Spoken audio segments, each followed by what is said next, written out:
I thought I wasn't the kind of person to be in sales. I wasn't actually prepared, or I didn't feel confident to actually go out there in the job market. To be honest, when I first saw your video, I think it was like the top of this year.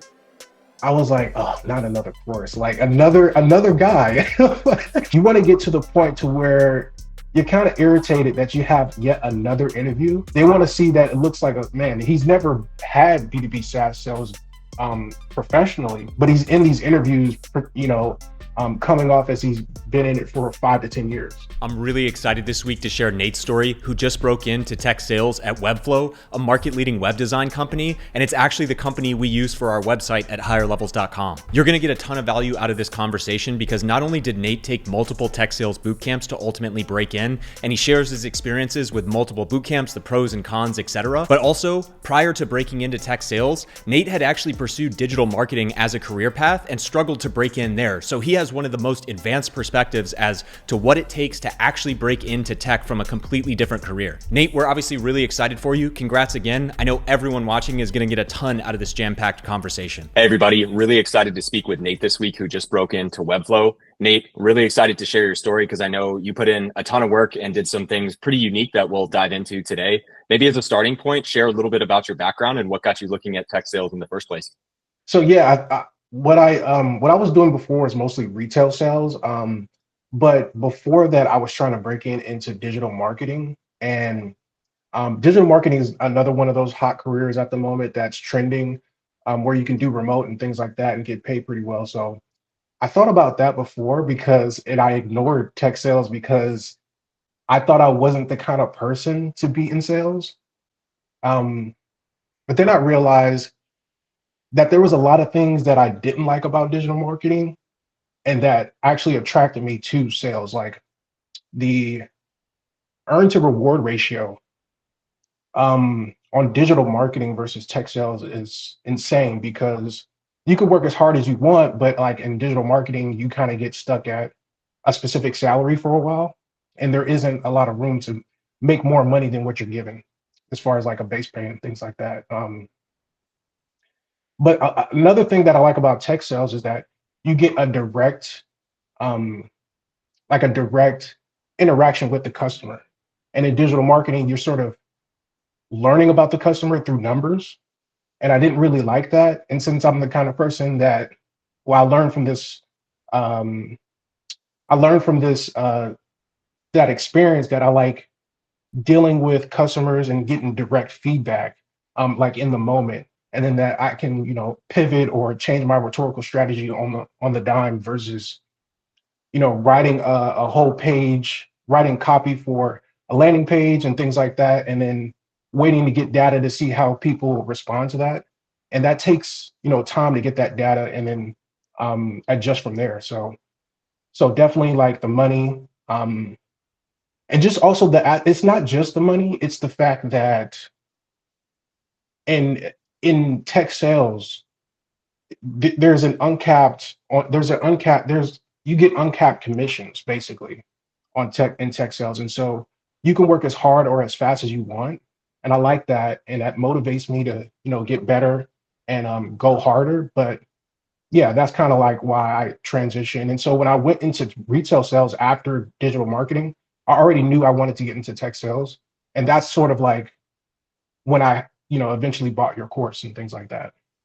Yeah, that's awesome. And I think some awesome takeaways too. Like, even though digital marketing probably didn't end up being the path, I'm sure you learned some good things that Yeah. contributed to sales. And also, I love that your goal is tech sales, but also getting a retail sales job to even build some experience and show your willingness to learn sales. Like, those are things that people often, they want to just make that jump to tech sales, but Yeah. you can do so many things to help your case along the way.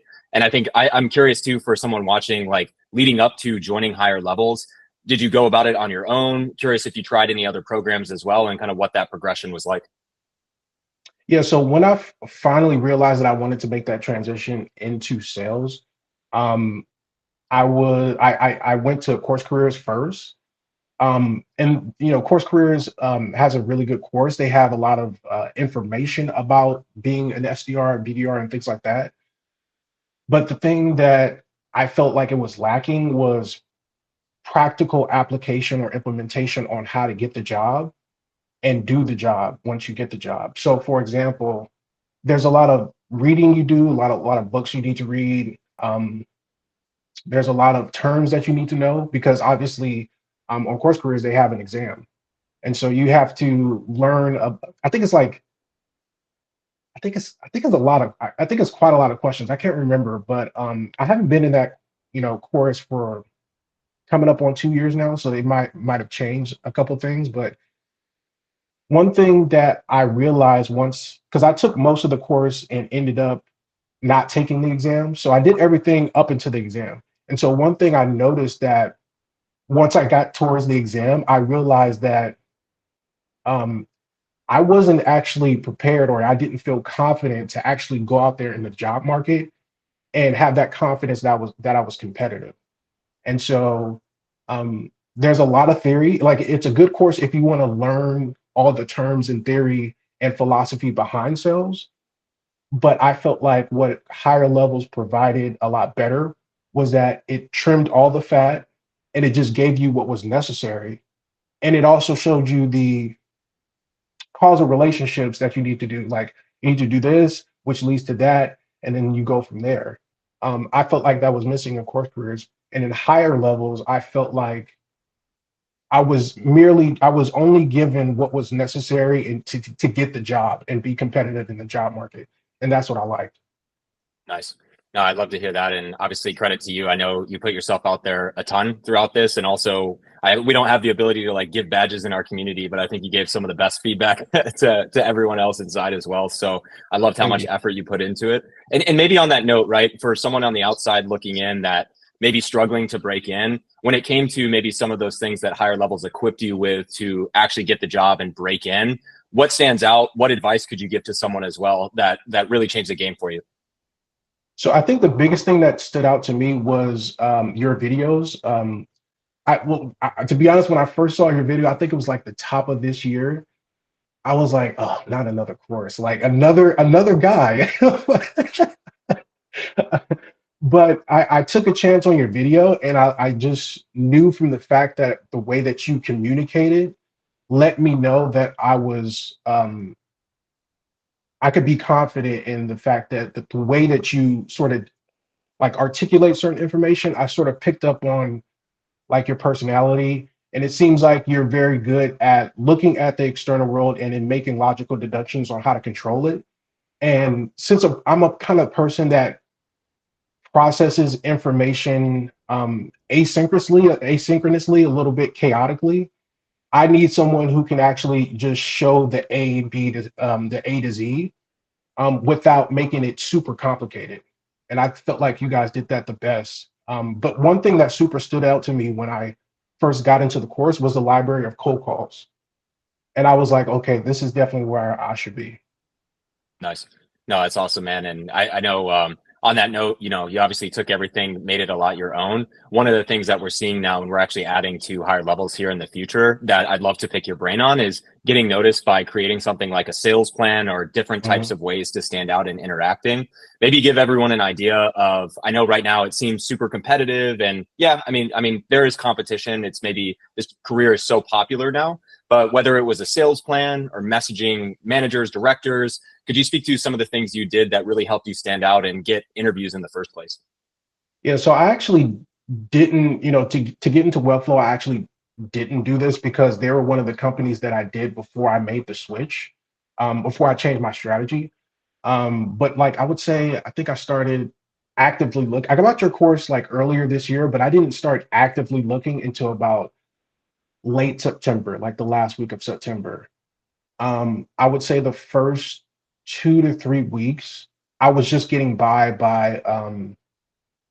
sending my resume and cover letter, applying obviously, but then reaching out to the hiring managers on LinkedIn, and I was just getting by that. But like I would say the last 2 weeks that I started looking before I actually got like the offer, I switched to sales plan, and then I started reaching out to hiring managers with the cover letter, resume, and my sales plan. And I got really good feedback via email from that because at first I wasn't getting any responses via email. I was mostly getting responses via LinkedIn.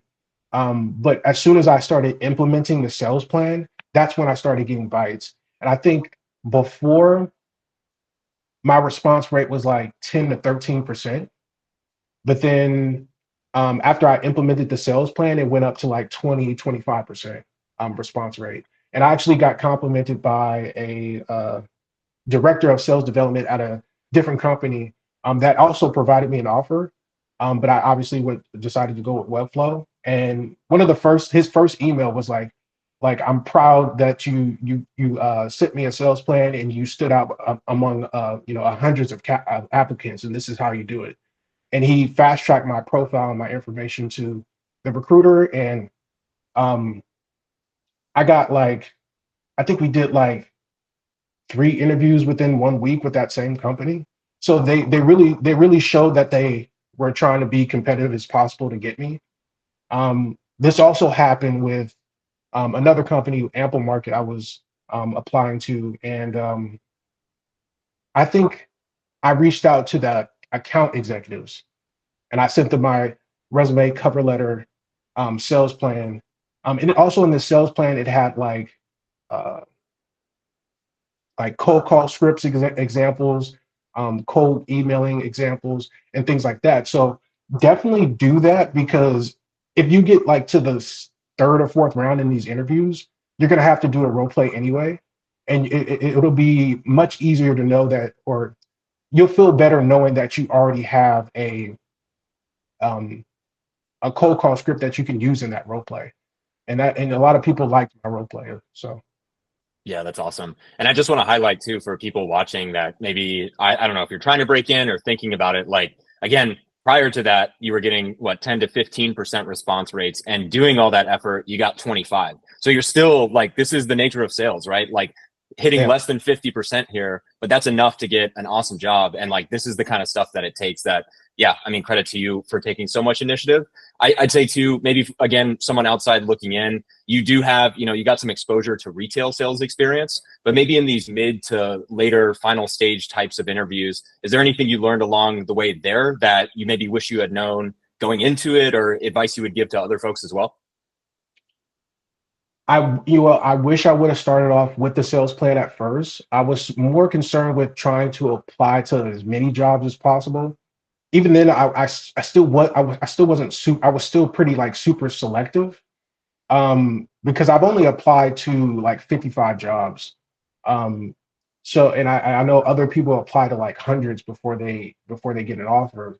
But I wish I would have started off with the sales plan from the get-go, because I probably would have had a better response rate at the start versus waiting 4 weeks to actually implement the sales plan. And I was kind of scared because I couldn't wrap my head around shortening my pool of jobs that I can apply to, because I knew it would take time to optimize or adjust each sales plan to each company.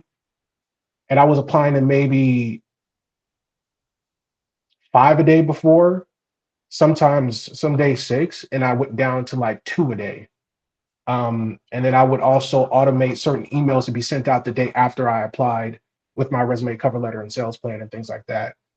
So I wish I would have started off with the sales plan at first.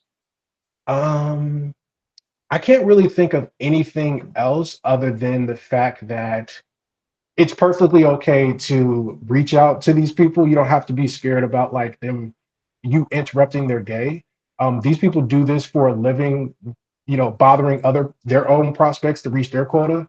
So even if you get negative feedback, don't feel bad about trying to reach out to these people, because you're making their job easier. They get like thousands of applicants due to AI now. So you're actually making their job easier by reaching out to them and letting them know that you really want this job, because they have to go through a ton of resumes and things like that, and they really don't want to do that. But if you're just there and you're like, hey, I have all this right here, I have a sales plan, I'm serious about this job, I'm clearly serious, they're gonna love that. You're gonna get more positive feedback than not. Yeah, that's awesome. Tons of great nuggets here, Nate. And obviously, credit to you getting a great job at a great company. It's actually the company that we use for our website at higherlevels.com. So love to see that. Maybe you can get us a discount in the future. But I guess maybe in closing, if there's anything looking back at the whole process that other advice you would give to your younger self or someone else, if we missed anything, I'd love to hear it. Well, okay. Well, there's a couple things. First off, don't lie on your resume. Don't embellish because you may. I just want to make this clear because I know a lot of people embellish on their resume to get you know get make themselves more competitive. So a lot of companies do background checks, and sometimes, not all the time, sometimes it also includes an employment verification. So you don't want you can do maybe a month or two, but don't say that you still work at a place when you don't, because you never know what kind of company that you're applying to that has conservative values or a little bit more laid back and liberal on certain things where they really don't care about your employment background, just as long as you're not a criminal. So keep that in mind. Embellish at your own risk. Two,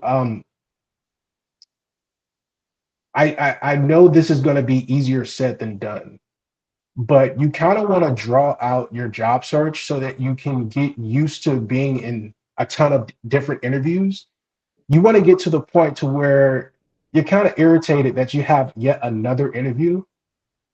But the whole point of this is so that when you're doing these interviews, it's just second nature. It's just a natural conversation. You've been here before. You're not making a big deal about it. You're not super attached to the results. And that's where you're going to come off as natural as possible to the hiring manager. They want to see that it looks like a man. He's never had B2B SaaS sales professionally, but he's in these interviews, coming off as he's been in it for 5 to 10 years. So that's definitely something that you want. And also, just to go on that, you're going to learn how to get used to getting rejected and still using that as motivation to find new opportunities. And that's something you're definitely going to have to learn how to deal with. It's easier said than done. It's easier to say, okay, I should expect rejection, but then it's different when you go through 4 rounds of interviews and then you get rejected. It's a little bit different. So don't get discouraged. Just keep going.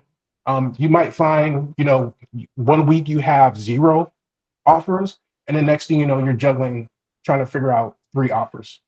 So definitely stay persistent.